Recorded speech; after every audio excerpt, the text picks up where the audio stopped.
Bismillahirrahmanirrahim. Assalamualaikum warahmatullahi wabarakatuh. Perkenalkan, nama saya Hendy Marsekal. Saya dari program studi Hukum Ekonomi Syariah semester 4, nomor induk mahasiswa 191280. Baiklah, di sini saya akan menjelaskan tentang judul penelitian saya, yaitu Tinjauan Hukum Islam tentang Booking Lokasi Pemakaman Umum di Kampung Sungai Enam Darat, Kecamatan Bintan Timur. Alasan saya memilih judul ini karena berdasarkan masalah yang terjadi di Kampung Sungai Enam Darat, Kecamatan Bintan Timur, tentang booking lokasi pemakaman umum. Menurut pandangan saya, hal ini dapat dijadikan penelitian karena saya mengutip satu hadis di dalam kitab syarah hadis pilihan Bukhari Muslim yang sahih, karya Abdullah bin Abdurrahman Al-Bassam dari Aisyah radhiyallahu anhu bahwa Rasulullah Shallallahu Alaihi Wasallam bersabda, barang siapa yang menzolimi tanah orang lain walau seukuran satu jengkal, maka dia dikalungi dengan 7 bumi. Dan lanjut ke rumusan masalah. Berdasarkan latar belakang yang telah diuraikan, maka saya merumuskan pertanyaan penelitian. Yang pertama ialah bagaimana sistem pelaksanaan booking lokasi pemakaman umum di Kampung Sungai Enam Darat, Kecamatan Bintan Timur. Dan bagaimana tinjauan hukum Islam tentang booking lokasi pemakaman umum di Kampung Sungai Enam Darat, Kecamatan Bintan Timur. Adapun tujuan dan manfaat dari penelitian ini ialah yang pertama, mengetahui sistem pelaksanaan dan mengetahui pandangan hukum Islam tentang booking lokasi pemakaman umum di Kampung Sungai Enam Darat, Kecamatan Bintan Timur. Dan manfaatnya yaitu mulai dari manfaat teoritis, di dalam penelitian ini dapat memberikan referensi keilmuan yang berkaitan langsung dengan permasalahan yang berhubungan dengan judul penelitian, dan menambah khazanah kepustakaan. Manfaat dari praktisnya ialah manfaat ini dapat memberikan pemahaman dan memberikan pandangan terhadap orang atau warga yang melakukan praktis tersebut, dan dapat menjadikan rujukan pembuatan makalah atau karya ilmiah dan sebagai acuan pengembangan ilmuwan.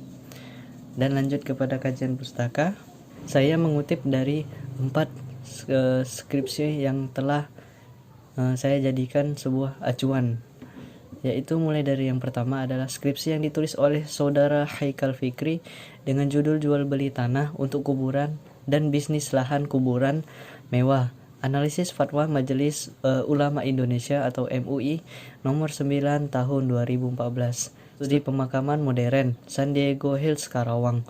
Adapun yang dibahas ialah bagaimana pandangan dari fatwa MUI tersebut mengenai jual beli tanah untuk kuburan dan lahan kuburan mewah. Lanjut ke skripsi yang kedua yang ditulis oleh saudara Miftah Rahmatullah dengan judul Bisnis Pemakaman dalam Perspektif Islam, Studi Islam Paratif antara TPU Pondok Gede dan TPU Pondok Rangon. Adapun yang dibahas ialah prosedur jual beli tanah wakaf untuk pemakaman dan pandangan fuqaha terhadap jual beli tanah wakaf untuk pemakaman. Lanjut yang ke skripsi ketiga, ditulis oleh saudara Sulaiman Afandi dengan judul Tinjauan Hukum Islam terhadap Praktis Jual Beli Pemakaman San Diego Hills dan Al-Azhar. Adapun yang dibahas ialah praktik jual beli tanah pemakaman ini dari perspektif hukum Islam, apakah hal ini memenuhi syarat dan rukunnya. Dan lanjut skripsi yang keempat ialah yang ditulis oleh saudari Onta Sinditia yang berjudul Tinjauan Hukum Islam tentang Booking Lokasi Pemakaman Umum, Studi Pemakaman Umum Pasir Ukir, Kecamatan Pagelaran, Kabupaten Pringsewu. Adapun yang dibahas ialah pelaksanaan dalam membooking dan tinjauan hukum Islamnya dalam melakukan booking dan boleh ataukah tidak. Baik, lanjut ke kerangka teori. Saya memuat dari beberapa buku karangan, dan saya mengambil tentang pengertian akad salam. Akad salam itu disebut juga pesanan. Akad salam ialah seseorang menyerahkan uang terlebih dahulu sebelum menerima barangnya. Dan ada juga rukun akad salam. Rukun akad salam itu saya mengambil dari jumhur ulama, dan kebanyakan para ulama menafsirkan. Yang pertama ialah akid, orang yang berakad yaitu orang yang memesan dan menerima, dan ma'qud alaih yaitu barang yang dipesan dan harga modal salam. Yang ketiga ialah sighat, yaitu ucapan ijab dan qabul. Yang keempat ialah syarat akad salam. Yang pertama adalah pihak yang berakad, 2 modal dan barang, 3 harga jual dan waktu penyerahan harus jelas dicantumkan dalam perjanjian dan tidak boleh berubah waktunya. Dan saya menambahkan pendapat para ulama tentang booking tanah makam. Menurut mazhab Hambali, Malikiyah, dan Imam Ahmad dan fatwa MUI. Yang pertama, menurut ulama mazhab Hambali bahwa boleh bagi seseorang untuk membeli tanah sebagai tempat kuburan sebelum dia meninggal, dan apabila itu diwasiatkan untuk membeli, itu diperbolehkan. Menurut ulama mazhab Malikiyah, bahwasannya dibolehkan menggali kuburan ketika tanah kuburan itu sudah menjadi miliknya, dan menggali saja dibolehkan apalagi sebatas membelinya. Imam Ahmad berkata, boleh seseorang membeli sepetak kuburannya dan mewasiatkan agar dirinya dikubur di situ.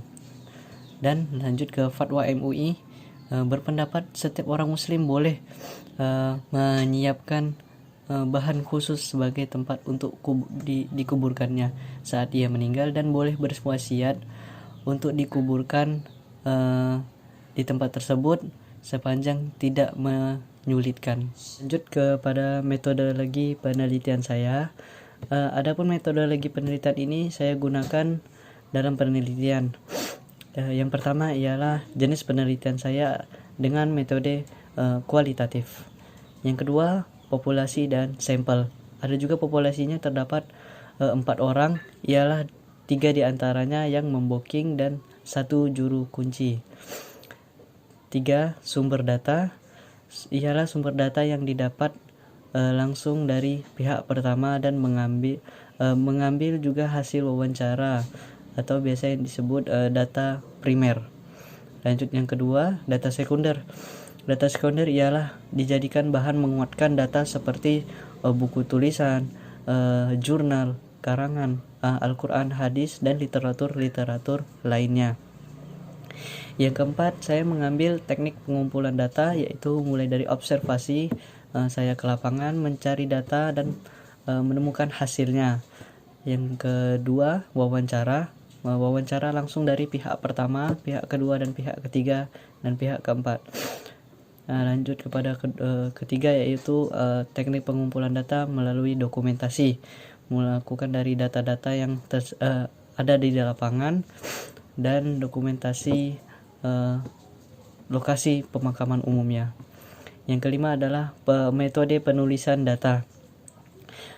Sebagai pendekatannya, penelitian ini menggunakan metode deskriptif dengan analisis kualitatif, yaitu suatu metode pemecahan masalah dengan mengumpulkan data dan menuliskan keadaan objek atau peristiwa, dan disusun, dijelaskan, dianalisis, dan diimplementasikan, dan kemudian ditarik kesimpulan secara induktif.